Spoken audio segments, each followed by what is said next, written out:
What are the 7 workplace personality types and which one are you? Before we get started, make sure you subscribe to our channel. If you're on YouTube, click the alert notification button, and if you like the video, please click like and share. Hi everyone that's here already. Thank you so much for joining us today for our Which Work Personality Type Are You? I'll start with a really quick overview of A Grad A Go for anyone who doesn't already know. So we are a graduate recruitment company and our clients range from startups to global institutions. We provide a bespoke service to fit your specific hiring needs. So whether you're looking to make one hire or multiple hires, we'll be there to help you all the way through. Our average work day time to fill a role is 20 days, which is faster than the industry average. And we have over 10 years experience to rapidly and accurately connect businesses with top graduates and talent in the UK and also globally, as we're now in Australia. We support our candidates and our clients beyond the hiring process. We've partnered with over 30 companies this year and universities, over 25 universities in the last 6 months, to bring you sessions such as this webinar to get engaged and offer a bit of additional service to all of our clients and anyone else that wants to join. So that being said, I'm really delighted to present to you all today our latest partnership with Emoquo and our brilliant founder, Tim Aston. Thank you so much for joining us and sharing all your knowledge on the 7 work personality types. I'm personally really excited to find out for sure which one I am, and I'm sure everyone else that's on this webinar will be keen to get started as well. For those that weren't here when we just first started, please do use the chat box to send in any questions throughout the webinar. We will be answering as we go through, and there will also be time at the end for a little bit of a Q&A. Also, I think Tim will probably mention this, but if you have a pen and paper, that would be great as well, because this is going to be an interactive session, so please get involved as much as you like. And without further ado, I'll pass over to Tim. Thank you so much. Yeah, thanks, Katie. Hi, everybody. I'm Tim Aston. I'm the founder of Emoquo. Today, we're going to run a session, and we're going to, everybody who's got a pen and paper will be able to do their own assessment and work out what temperament styles they are. As I said, we're going to be using old tech, so you need something to write on, and I'll tell you what you need to do in that in a minute. I'll just give you a little bit of a background first. Just into where Emoquo is and what we do. I'm the founder of Emoquo. We set up Emoquo many years ago, and it was really focused around people's differences. And this could be around their personality, it could be around their learning style, it could be around their behaviors. And the more we worked on it, the more we started to focus on emotional intelligence. And I'm sure some people have heard that expression around and understand it. So the way we look at emotional intelligence is about your own self-awareness and your awareness of how you control your emotions, and also how you build relationships with other people and how you engage with other people. So we've run thousands of workshops with thousands of people across Europe for large companies like HBOS, Citibank, etc. And what was interesting when we were working with these people and these workshops was that the challenges, just listening to what they were saying and capturing the kind of positive and negative situations that they were dealing with every day, we could see that there was a big gap in the learning, and emotional intelligence is the kind of core behind that, is how do you deal with these certain situations? Like if you're trying to motivate somebody, how do you motivate somebody? If it's about performance and they're underperforming, how do you increase their performance? Or if it's about yourself, how do you increase your own performance? Generating ideas, and even down to dealing with conflict.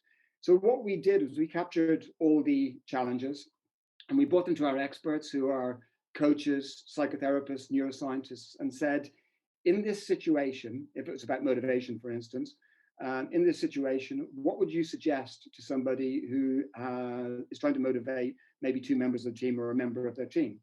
And we captured their ideas and we built an app around that. In the app at the moment, we've got over 1,000 videos which contextualize these everyday challenges and overlay the learning that our experts put on those. Part of the app and separate from the app is the people analytics. So this is detail of what's really going on underneath the surface of the organization. So trending emotions, trending behaviors. It's completely anonymized, and it's from aggregated data, so you can never recognize any individual in it. It gives you the trends and heat maps of what's happening within the organization. So in effect, what we're looking at is democratizing coaching. I mean, it's for everybody. Everybody has these challenges. And that's what we're aiming to do, is let everybody use the app. The more people use the app, the better the data. Today, because emotional intelligence is such a big topic, we're going to kind of focus in very much on self-awareness and social awareness. So knowing about yourself and knowing about other people and how they're going. And we use a process and a methodology called temperament styles, which we developed about 20 years ago.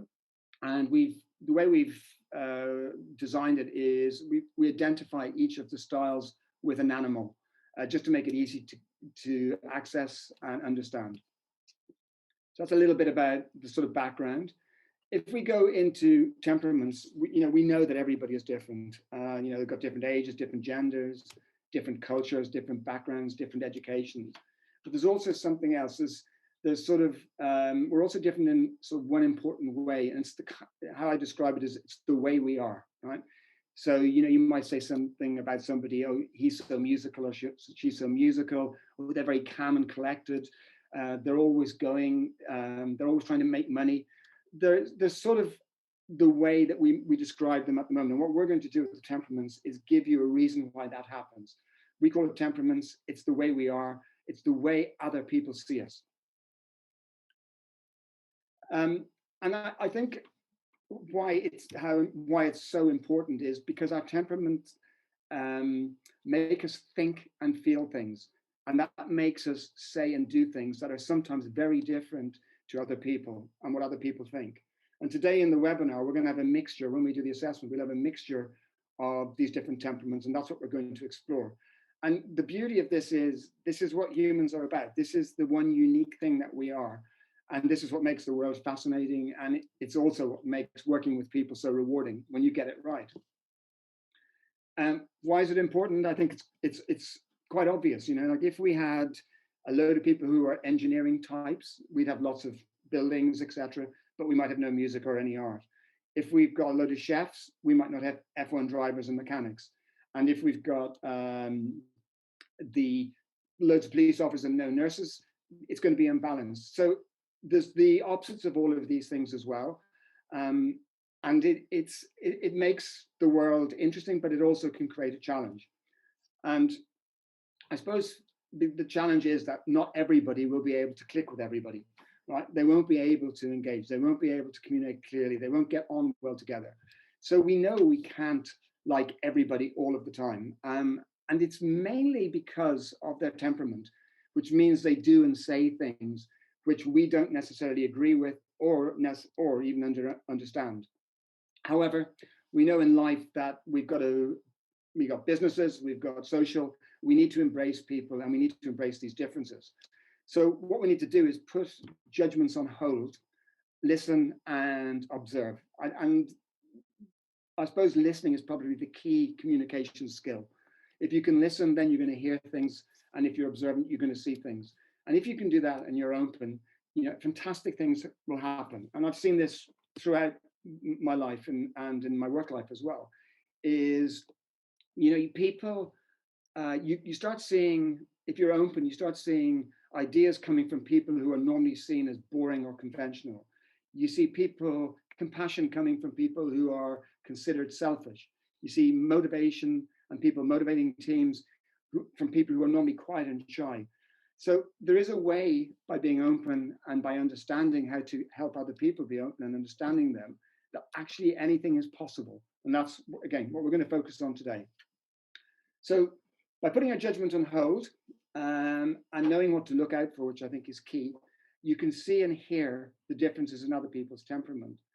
And then you can get on to starting accepting the differences and working out a way to what we describe as a way to click with somebody.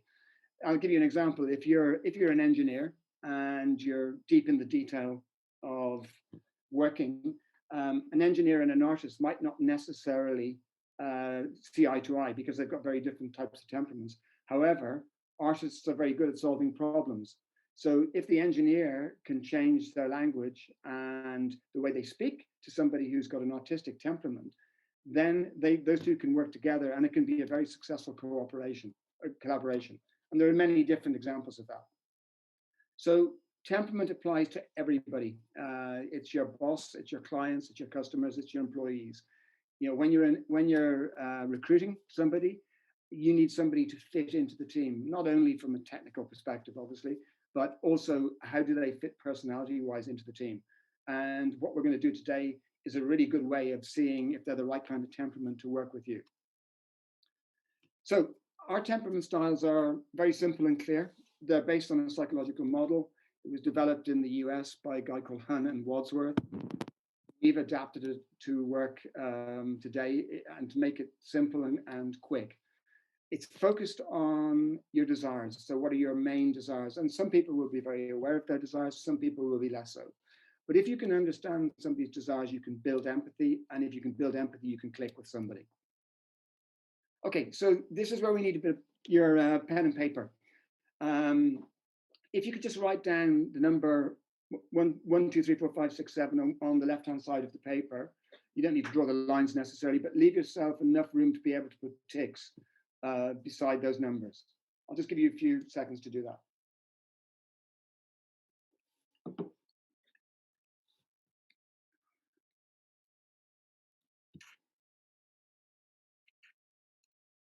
Okay.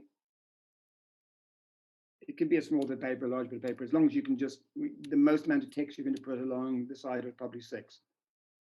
So just leave enough room for that. Okay, you've got your paper ready. What we're going to do now is do what we would normally do online. We're going to do it using, as I said, the old technology. We've got 21 statements, and you've got 2 choices. You've got 2 statements, and you've got to choose one or the other. But you've got to think which one actually represents or is closest to your personality. The choices are always different. However, as you go through it, you may feel like you've done them before, but just focus on what's on the screen. And you've got 2 choices. You've got to pick either one of them. Sorry, one or the other. Be honest. It's not a test. It's for you. Nobody else. You might share some stuff later on with us, but it's for you. So be as honest as you can.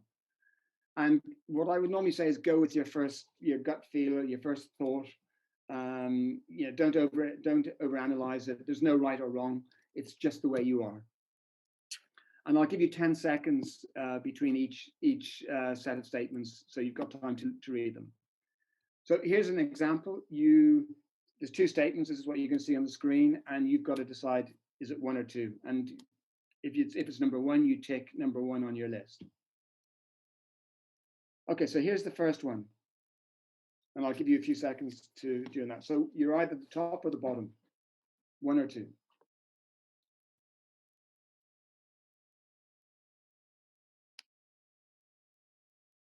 Okay, next one. Oops, what's happening there? Sorry, there, number 2.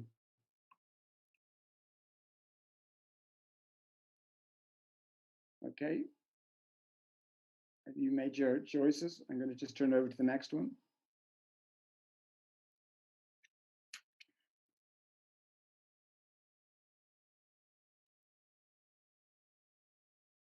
Okay, I'll turn over to the next set.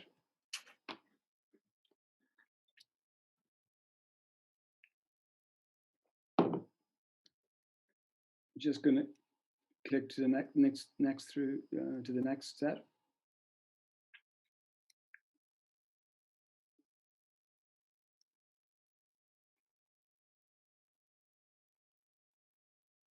Katie, I hope you're doing this. It'll be interesting to see what you are. I am doing it right now. Somebody's also asked, what should they do if they think they are both? You have to make a choice. Okay. Thank you. You have to make a choice. That's the key. That's the key. Fab. Because one of them is more important than the other, even though you might be both. You might feel you're both. Okay, I'm going to click over to the next one.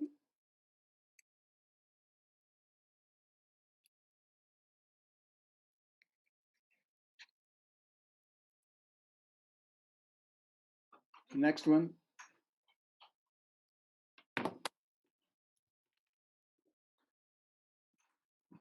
go next one.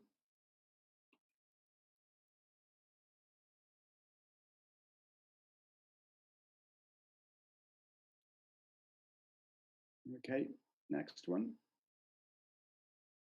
I hope this is going fast enough. It's all good for me. Okay. Let us know if it's going too fast or too slow in the chat box, everyone. Okay.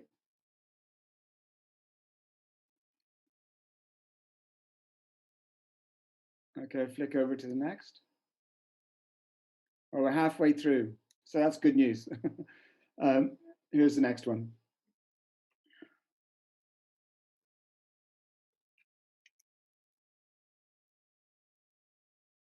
Okay, click over to the next.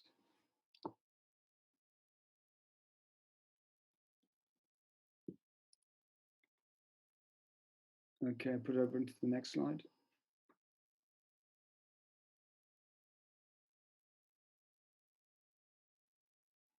You start seeing some of the choices being similar, but they are, as I said at the beginning, they are all different.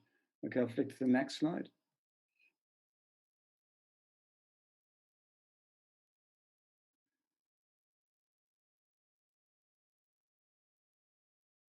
Okay, next. Remember that these, I'll just put this in because they are all different. You may feel like something you've done before, but actually they are all different, and you've got to make the choice between one or the other.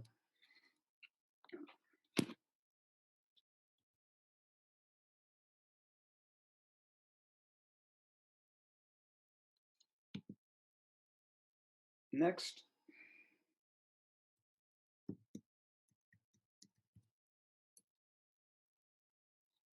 Just flip over to the next.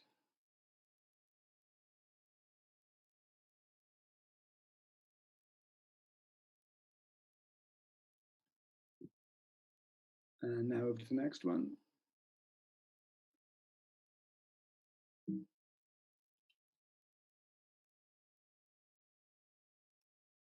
Okay, next one. Did that go actually?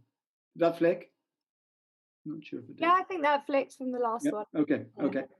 So we're on the last one. And this is the last one.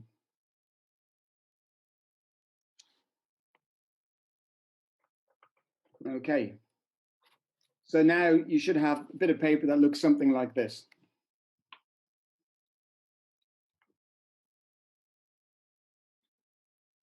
So what I'd like you to do is add up how many ones you've got, how many twos, how many threes, etc. And just put the number on the right-hand side.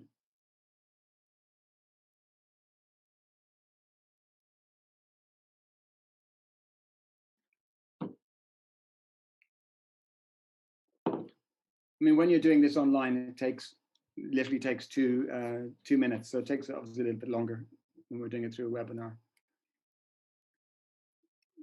And the tool, we have the tool based on our website as well. So it can be used, you can use it again at some point in the future. So, okay, so these are the scores.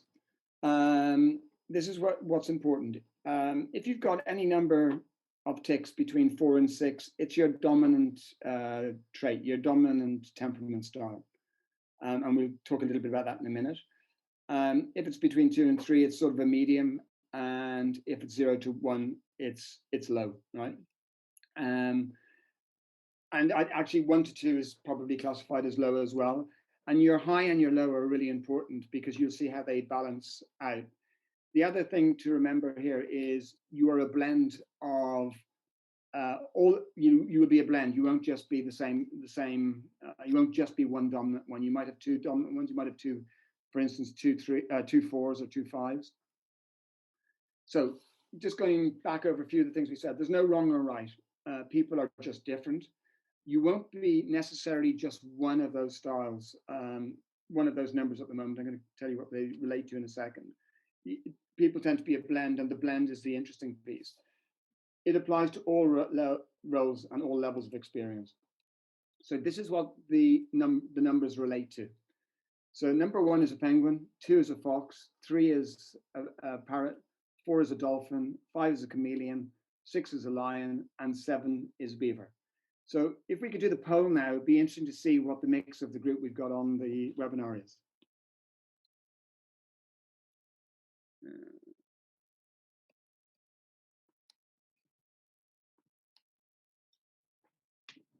Oh, there's quite a big mix. Good. I can't vote on it, but I was expected the parrot. Okay, what's the mix? What's the mix? So it's parrot and beaver between.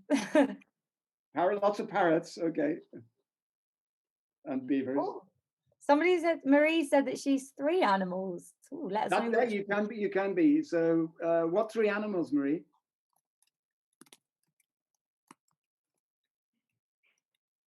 Be interesting to. 1, 5, and 7. 1, 5, and 7. Yeah, that's a profile. That, I can understand that profile. So we'll talk a little bit about what each of the ones, what it means. Can you tell us the score ranges? It's 1. The most you can have is 6.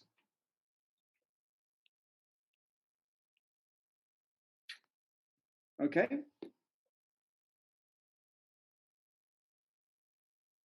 4 and 6 animals for me, which is that's a dolphin and a lion. Interesting mix.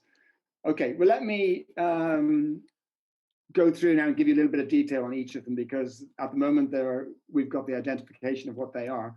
Let's now look at what they mean. Wait a sec, just have to get out of the chat. So okay, so we've got the first one. Whoops, the first one is the penguin. And penguins there's positive and negatives in every one of these traits, right? And I'm making this simple just so that you can get the kind of general overview of what a penguin is like. Their main desire is for social approval. That's to do things the right way, and they respect group norms, and they conform to what's really required. These people don't really break the rules. This is how you would describe them. They set very high standards. They can be critical of themselves and others, and sometimes overcritical, but they're very disciplined, responsible, and mature. As I said, they always do the right thing. They like working with other people and cooperation. And I think it's also interesting in today's world that we're in, well-being. How can penguins somebody who's got a high penguin? It's really important that they can connect to their emotions and understand that most people make decisions based on emotion rather than logic, right? So penguins will be very logical, and most of our decisions we make are based on emotions. It'll be much easier for them to connect and build relationships if they can get in touch with their emotions and understand that people are emotional things. Penguins they're very uncomfortable when they have to be overtly emotional. If they're unprepared for something, they don't like that either. They don't like people who deliberately ignore ethics, even down to improperly dressed. That's important for them as well. And I think they're most comfortable when they're disciplined and self-controlled. That's where they're most comfortable. They're comfortable when it's logical and systematic. There's high standards, and I suppose formal and mature is a way of describing that. So is there anybody there who's a penguin who doesn't agree with that kind of profile, or is anyone who's got a comment on that? I'm not sure I'm getting all the messages actually. Can you see the chat box okay at the side? Yeah, I can see it. Yeah. Cool. Okay, here's a question. You basically just okay.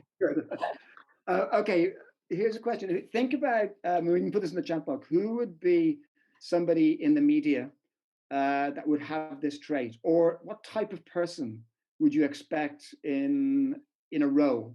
If I give you an example, so for instance, this role would very much be pilots, airplane pilots. You don't want an airplane pilot to be emotional and all over the place. You want them to be controlled, disciplined, etc. So have a think of any person who you think might have this that's in the media that we'd all know.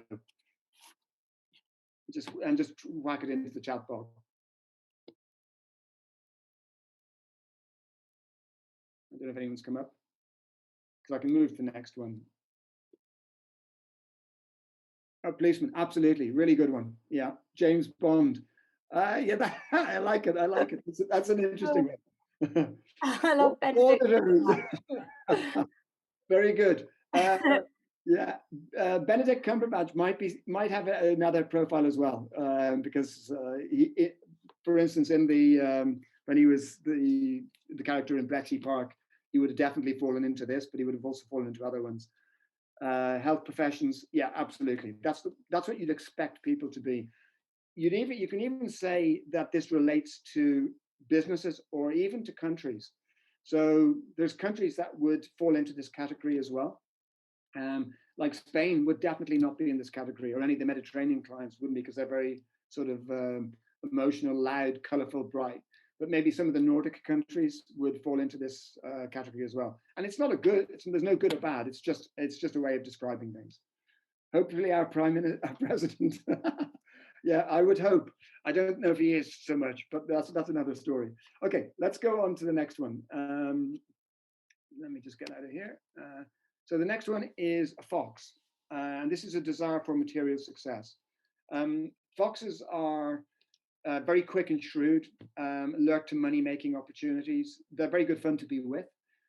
Fantastic at negotiating and influencing people, because that's their key skill. Their image is very important to them. They like to be seen in the right car, the nice car, the fast car, whatever that may be. They'll dress well, and they'll make judgments on other people who don't have those things. So if somebody turns up in a Porsche, they'll think that the best thing that ever has happened, because you can only get a Porsche if you're successful. If you turn up in an old beaten up old car, they kind of disrespect you, because they make a judgment against what you are based on what you're driving. So let's just give you a sort of an overview of the types of fox. So as I said, there's negative and positive in all of these. For well-being in where we are at the moment and what's happening with COVID, the challenges for is really to think about others and be a bit more compassionate, because by being compassionate with others, it'll actually help them as well. So it's a really good, very, very good. How many? Oh, that's the, okay. So we've got no foxes. Okay, that's interesting. Thanks for putting the poll up. Let me just close that down. So foxes are very good. They're mainly entrepreneurial. They're particularly, you wouldn't be a good salesman if you didn't have this characteristic, this trait, because that's what it's about. I mean, it's really the desire for material success and how to make clever, quick decisions.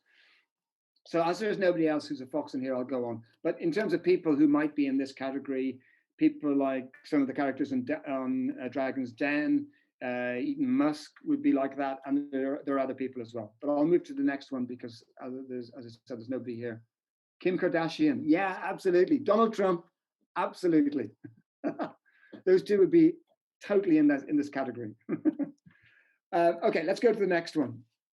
So next one is number 3, desire to communicate, the parrot, right? There are quite a few parrots in here.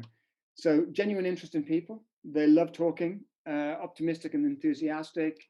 They like being on the move. They don't like being still. So this is the person who will walk into the office and will have 4 conversations before they get to the end of the office. But as they go past everybody, they'll want to talk to everybody and get involved. They can be very impulsive, and they're good people to have in certain groups. However, they can distract other people, and that can be a negative. They can be quite a distracting force, and maybe some of you will agree with me on that if this is your characteristic. And I think people like to be with them because they're always upbeat and they're always optimistic. However, they don't always finish things. So they're great at starting stuff, but they're not so good at finishing things. What's this? Interesting. This is strong characters to me, but not the top 2. Okay, that's fair enough. So that was from Nicole. Sorry, parrots are, they're very uncomfortable when they're not able to take advantage of opportunities that they can see, because they're normally quite quick thinking. Um, they they're I suppose, in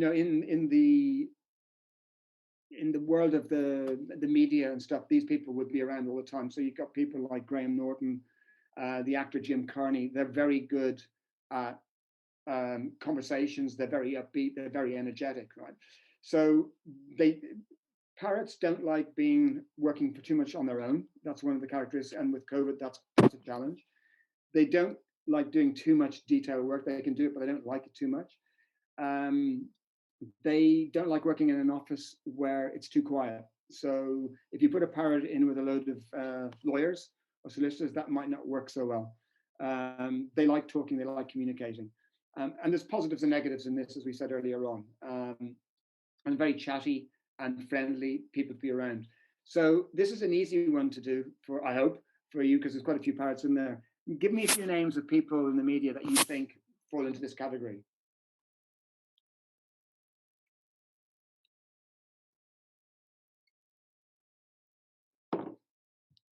Alan Carr, yeah, very good. So anybody who's a stand-up comedian, James Corden, really good. That's a really good one as well. Yeah, and he's very clever as well. So he's very good. He uses his skills as a parrot very cleverly. Trevor, yeah. Justin Wilby, yeah. These are really good. So you can identify these people quite quickly who are the parrots, because they're very obvious. And I suppose for the well-being piece, because parrots do need to get out and about. That's what they like. They like moving around. They like talking to people. You've got to keep doing that. You'll start to feel down if you don't do it. So go for a walk, get out, get outside, go for a walk with a friend, call a friend, but keep connected. Really important to stay connected. Okay, next one. Desire for security, the dolphin. I think there are a few dolphins here. Very compassionate people, very caring, very dutiful. And it's a really good skill set to have. They sometimes don't make quick decisions, and this can be a challenge. And they can be overly anxious. So they can be what we would describe as people who get worried or worriers. Now, again, as I said, there's positive and negative. So you've got somebody who's compassionate, but yet they're over anxious and they worry. So those two things kind of work together, particularly in some of the healthcare professions, like you'd expect nurses to be like this. And I think they feel very uncomfortable when they're put under pressure to perform to a tight deadline. They find that difficult to do. When they are asked to make quick decisions, they find that uncomfortable. And another part would be when they feel excluded from important conversations. And that could be about family, it could be about work, it could be about, as I said, inside or outside of the working place. And another key piece about this, if you did employ these type of people, or there's people in your office that are like this, is they would feel very uncomfortable taking on a new task if they weren't given adequate training. So they will ask for help. And it's important that when they do ask for help, that they're given help. So for a dolphin in the moment and about well-being is they're very good at looking after other people. They think about other people. As I said, they're very compassionate, they're very caring. But what they need to do is take time out for themselves. They need to think about themselves. And also what was a good one is to match themselves up with a parrot. So if they could find somebody who they know is a parrot, because a parrot will bring them energy and it'll lift them up, and the enthusiasm will bring them up as well. So that's an important characteristic for a dolphin. Okay, so give me a couple of ideas of either roles that these people would be in, or any individual that you know that might be within this. Might be a parrot, sorry, a penguin, a dolphin, getting confused. Einstein, that's an interesting one. Yeah, I'm not sure. It'd be interesting to understand that. A librarian, yes, very good. Princess Diana. Yeah, that's an interesting one. A librarian is a really good one. That fits really nicely with this. I mean, we're making them extreme to make a point. I mean, as I said, we are a blend of all of these things. A nurse is perfect. Yeah, a nurse would have to have this temperament. You probably wouldn't be able to do the job. Um, she wouldn't be able to connect with people and build empathy with people if she didn't have this temperament. Okay, and a teacher, absolutely, particularly for younger children, so gardens and young groups. A teacher would have to be very compassionate and caring and look after people and nurture them. And nurturing would be very much a trait that a dolphin would have. Okay, let's click to number 5. Okay, so the creative desire to create, the chameleon. These people are both visionary, sensitive, and they're also very proud. They set very high standards for themselves, and they like high standards with other people. They're the typical sort of introvert. They don't feel a little bit awkward in large groups. They like being on their own. So in COVID and during lockdown, these people will love it because it'll give them the peace and quiet to get on with what they want to do. But they also need to make sure that they get out into nature. They're very nature orientated. So just going for a walk, being outside, walking in a park, walking in fields, getting out is really important. And they'll also have a group of close friends. So staying connected to those close friends is really important as well. Some chameleons can get too introverted and they forget about that connection with their friends, and that's what you want to do. You don't want to get too far away from everybody else, and just keep those connections going. As they're introverted, they are obviously private people as well. Another interesting thing about chameleons is they like to be different, so they'll dress differently. And they might dress unusually, or they'll wear something that's unusual. So even somebody who might be wearing a suit, they might wear a really wacky tie. So you can kind of tell chameleons by the way they're, because of their image as well, in terms of what they might wear. Their hair might be a certain style that might be slightly out of kilter with everybody else. That's the kind of way they are. These people who've got this trait feel really uncomfortable when they're put in a spot in a meeting. So if suddenly asked a question in a meeting, they tend to withdraw a little bit. They don't like that. They don't like having to perform, or let's say do a presentation, if they haven't been given time to prepare for it. They like to prepare in detail so they know what they want to do, and they will practice. So if you think of the creative world, you think of musicians. A lot of musicians would fall into this category. The other part that they feel uncomfortable with is if you're criticized for their ideas. You've got to be very careful how if somebody comes up with an idea who's a chameleon, saying that, criticizing it and saying it's not going to work really puts them down, and it won't get you what you want with them. The conversation you need to have is say, could we push this idea a little bit further? Could we push it in a different direction? What could we do? So work with their creativity. Don't criticize. They don't like being criticized. They don't like confrontation. So they'll stay well clear of any confrontation. So this is again a relatively easy one. This is people who are musicians, artists. Give us a few names of who you think would be predominantly this characteristic, the characteristic of a chameleon.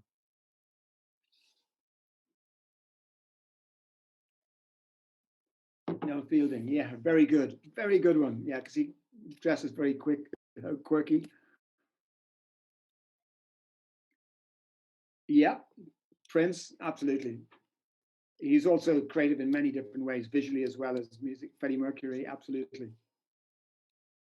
And Freddie Mercury was quite a shy person as well. I mean, even though he could get up on stage in front of thousands of people, he was actually quite a shy person. I wonder if all the Freddie Mercurys are coming up, because there's been quite a few television programs on about him recently as well. The Queen. Oh, that's an interesting one. Yeah, Michael Jackson, absolutely. Oh, that's a brand name. Okay. You can. This one's quite an obvious one because of what they do. But again, it's important. Banksy definitely would be. I mean, you could take it, and I'm not sure if this would be true, but his shyness he used to his advantage by, not being public about who he is as an individual. I mean, that might not be true, but it's kind of an extreme version of it. Okay, fantastic. Thank you for sending those through. Okay, let's move to the next one. Okay, the lion. I think there are a few lions in the poll. I haven't got it in front of me, but I think there are a few lions in the poll. Again, a very strong characteristic, and you'll all know a lion, right? So their desire is to win, and if you take them to the Nicole, hear me roar, excellent. Their desire is to win, and it can be on the extreme level at any cost, right? So these people really want to win. They're very assertive. They can be very opinionated, but they're focused and decisive. So they tend to be work their way into positions of leadership at some level or other. They're very competitive, want to be in charge. They've got a very good understanding, and they love the spoken word because that gives them the strength to have very good arguments, particularly if they're opinionated. So those kind of things kind of work together. Yeah, sadly, Donald Trump would definitely be a lion. But as he said earlier, he came up as a parrot as well, which is exactly what he is. So he's a parrot and a lion. Lions are very comfortable when they're in charge, when they're asked for their opinion, when they're recognized, acknowledged for their leadership qualities. They like being in winning teams. They're very good at making quick decisions, hence they go into leadership roles, and they're quite confident and forceful. What they don't like and what they feel uncomfortable with is managing a team that isn't effective, because they'll expect them to be good as themselves. They don't like being criticized for their decision making because they see that they've made a decision, and they don't like anybody criticizing them on that point. In fact, they don't like criticism, full stop. And they don't like being led by somebody they don't respect. So lions tend to work for other lions. It's in a pack nearly, and you've always got the strongest lion, but they look up to other lions. But as I said, they're the positive side of this, they're very good at making decisions, and they're very focused, and they tend to be very good leaders, as long as they've got a balance. So what would a lion have a good balance of one of the other characteristics that we've gone through? There's one more left that we're going to go through, but of the other characteristics that we've seen, so we've got the penguin, who likes to do things the right way. We've got the fox, who wants to is very alert to making decisions and material success. You've got the parrot, who likes to communicate. You've got the dolphin, who is very caring and compassionate. And we've got, what's the other one? I can't remember the other one. Wait a sec. Chameleon. The chameleon, yeah, the chameleon is the artist, yeah. So who else would they, if you had a blend, what would be a very strong blend for this person? A penguin, yes, absolutely. Because a lion who is uncontrolled could go off and do things that might not be the right decisions, where the penguin will help them stay on track and be the right way. So those two characteristics would be very strong. A lion and a fox, yeah, that's a very serious. It is a very serious combination, and they would be a very powerful person in terms of their influencing and their negotiation skills, because they would be assertive, opinionated, and they would be good at making decisions. But as you're right, the person Nicole said, sometimes for the negative as well. So all of these personalities can go one way or the other. They can be very positive, or they can be negative, or they can be a mix. There's a blend in them. And the extreme versions of all of these have got a psychological profile behind them as well. So give me a couple of names of lions then you think would be lions that are out there in the wide world. KS, Lord Sugar. Lord Sugar is a very good one. Obama, yeah. Obama's a good. Obama had a lot of other things as well, though. Obama had something else. He had another one which could be even either a dolphin, because he was quite compassionate, or the Parrot as well, because he was a very good auditor. Karen Brady, absolutely. She's absolutely one of these. Richie Sunak, yes, he probably is, because you have to be if you're a politician. You have to be assertive and you have to be opinionated and decisive. So I think, yeah, they're really good examples. Thank you for those. They're really good examples. Okay, let's go on to the last one. And the last one is, and I think there were quite a few of these, was the Beaver. So Beaver, desire to complete projects. These are people who like to start at one end and get to the other end by going through all the logical steps to get to that end. And they don't like being interrupted on their process. They want to get from A to B and do it exactly the way they want to do it. They're very process and detail minded. Not easily distracted. So once they get into something, they're very good at getting it finished.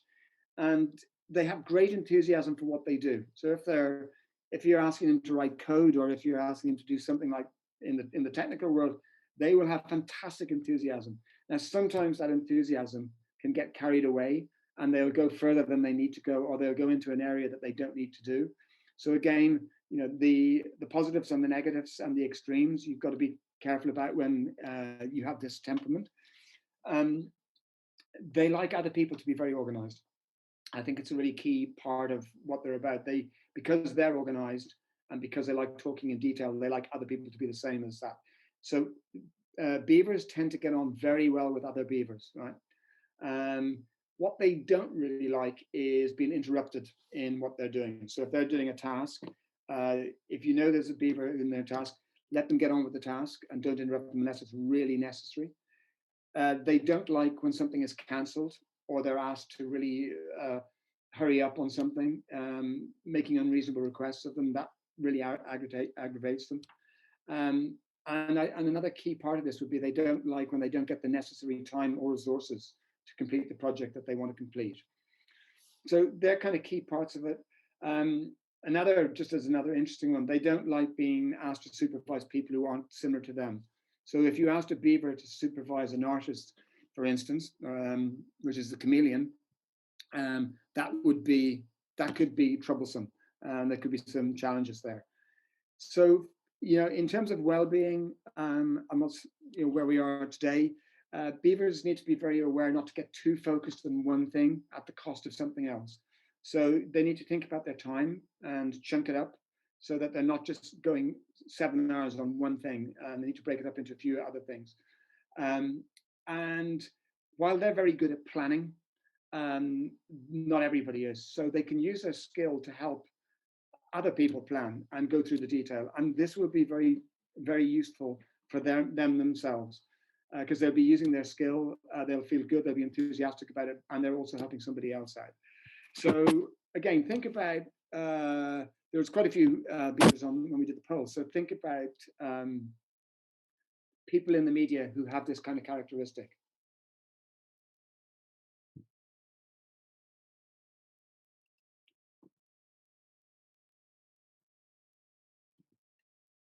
The military definitely do.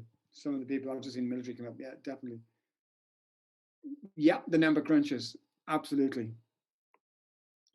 You have to, even accountants, people like that, you have to have this characteristic to be able to really do this. Coders and absolutely coders. You couldn't do their job if you didn't have this characteristic. And data analysts as well. Steve Jobs, that's interesting. Yeah, he at Apple. Yeah, he might have this. He was organized. He also would be a lion, and he was lion. He might have even had a bit of fox in him as well. Project managers, yeah. Again, it's a key skill. If they didn't have it, if you were employing somebody and they had a low temperament style in the beaver, they wouldn't be a fantastic project manager, because you have to get down to that level of detail. Okay, that's really good. Thanks again for sharing those ones with us. Let's carry on. I think we've got 5 minutes left. Just to kind of close down on this, and I've said this as we've gone through, we're all a blend of these animals. We'll have one or two, maybe even three that are kind of dominant. And then we have the low and the high. So the low, if you're, for instance, if you're a parrot and a chameleon, the parrots are introverted. Sorry, the chameleon is an introvert and the parrot is an extrovert. So if you had those characteristics, one would balance out the other. And it's the same with the other animals. And we've got much more detail on this. I mean, today I'm giving you sort of a little overview of what it is. There's lots more detail on how you can work and how you can adapt and the different blends and what those different blends looks like. So it's not as simple as just putting everybody into a box. You're not just a lion or you're not just a parrot. You could be a mix of these things. What would be a good profession for 6 and 7? So let's just come in. 6 and 7 are the beaver and, sorry, let me just go back. I just want to go back. That's going forward. So 7, beaver, and 6 and 7. Actually, they would be very good at leading a technical team. That would be a person who could lead a technical team or who was leading a project, so a big project. Profession-wise, engineers, even architects to a degree, because you have to have both. Other ones could be a lawyer, would be another one as well, maybe as well. Okay, there's a couple of questions coming in. We've got some resources which we can give, and I'll just tell you about those in a second. Let me flick through. So we've gone through the blend. We've talked about empathy. This is about building relationships. So if you can understand what people's drivers are, and you can listen and hear and observe, and there are lots of clues that the different animals give out, then you're going to be able to build empathy quicker. And if you can build empathy quicker, you'll have much stronger relationships and you get more what you need out of life. The tool we've got on the website is very simple. It gives you a lot more detail. I think important to understand that I've just skimmed over across the top. Let me go to the very last one. So in terms of the free resources, the app and analytics is available to any organization. It's paid for, it's per user, per annum model. We run workshops on this around emotional intelligence. We've done that for many companies all over Europe. And the book is coming out on what we've gone through today. It's called Click, and that'll be published hopefully sometime in the summer. It's at the publishers at the moment, and that will be available. But we can, if we send your email or we got your email, we'll give you access to the tool on the website that you can go through, and you can share that with your friends as well and work out what different characteristics and animals they are. So yeah, so that's a bit about Emoquo. We've got these things. We've got the app. It exists. If you're interested in talking about that, if you're interested in talking about the workshops, just send me an email, tim@emoquo.com. That would be great. Thanks everybody for staying on the line. I hope it was interesting. I hope it raised some questions for you and you learned something. Any questions, I'm happy to answer them now. That would be great. That's brilliant. Thank you so much, Tim. I love doing that. I love seeing everyone's answers as well, and the celebrities, they were pretty accurate. So what were you, Katie? What's your profile? So I was mainly Parrot, and then I was a bit of the last one. I think it was the Beaver. Yeah. And then a little bit of a few of the others. So I was the least 4 and 5. So it was kind of what we expected, I think. But it's good to know. I think it's so good for like teams. Nicole's just said this as well. It was very good and insightful for senior leaders to really need to understand the emotional drivers of their staff. But it's such a good activity to do. Yeah, absolutely. I think it makes a difference between a team functioning really well and the team maybe being slightly dysfunctional. So it's really, it's a very simple tool. And actually people love it because they can just say, I'm this or I'm that, or that's my, this is my parrot coming out, because it gives you a way of getting into their behavior that they'll accept. And I think that's really important. And it's such a good way to open up the discussion as well, because something like how to deal with different people and their personalities at work, I think, can be quite a sensitive topic, but this makes it more fun and like an enjoyable activity for everyone, rather than there being any room Exactly. for any sort of friction there between the different animals. Yeah. And that's a really good comment on relook at delegation. Absolutely. If you can understand what the person's driver are, the way you delegate will be very different. If you're delegating to somebody who's got a Beaver-like qualities, what you do is you delegate in a very systematical, logical way. Whereas if you're doing it to somebody who's got a Parrot, you've really got to get them excited and enthusiastic about it, so that they're going to get something out of it and enjoy it. So yeah, that's a very good point. Yeah, well, thank you. And I hope that everyone that was on the webinar has enjoyed it and got something out of it. Thank you all for being so interactive on it as well and getting involved. And I really hope you enjoyed it. And thank you so much again, Tim, for presenting it.